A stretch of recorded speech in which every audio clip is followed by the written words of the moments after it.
Hey everybody, so finished my Rhino, pretty happy with how it came out.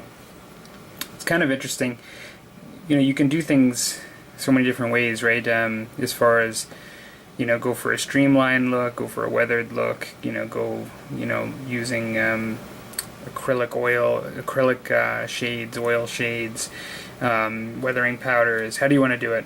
I've kind of been going really weathered for this Space Marine army. So like these are the Marines that I've used. I did a fair amount of chipping and just made it sort of grimy looking.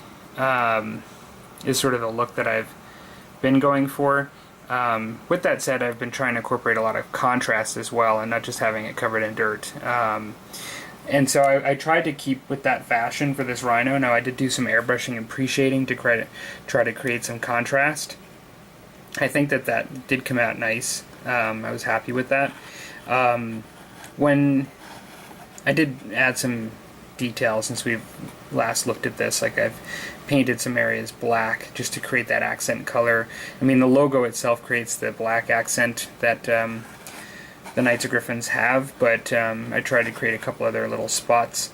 What I ended up doing to bring out some of the detail is rather than using a traditional acrylic wash, which is what I'll typically use, it's been a little while, but I did an oil wash on this, so I used black oil.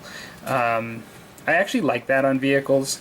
I'll be quite honest, I mean, I know a lot of people don't work with oils. It's sort of different, and it's not necessarily the most common thing that people do, although it is commonly done in the hobby.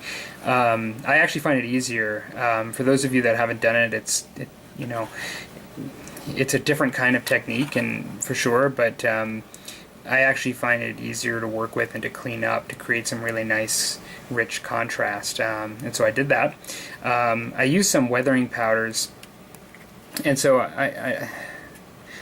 I can definitely see with my naked eye. I'm not sure how well you can see it here, but along the bottom, if you try to take your eye off the clear mud stains, there is some dried, lighter mud that's mixed in and slightly above it.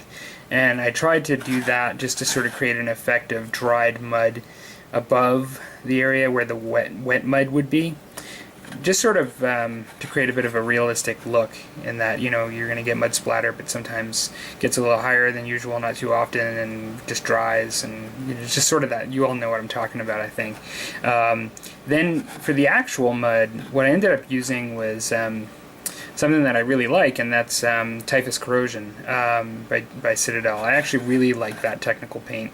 I find it's really easy to work with, and it creates a really nice grime, and I did that all over the tracks too, to create some dulling and some dirt sort of look.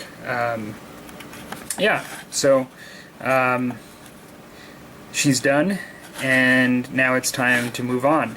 And what I'm going to be moving on to is another Rhino. I really enjoy doing this kit. It's not that I want to do another Rhino, but I've got another Rhino to paint. But having done this one, I enjoyed it enough that I'm kind of happy to do another. It's a really simple kit to work on. You kind of really get results pretty quickly. I think it did take me a little bit longer because I decided to paint the interior. That added a number of steps and some time to the doing the kit that I normally don't do. I've done some painted interiors, but not too many. The next kit for me is going to be the Forge World Mark I Rhino, and so I think these are the key differences in that you have the sides incorporate a circular hatch, which this sort of double hatch here, which is different than the typical.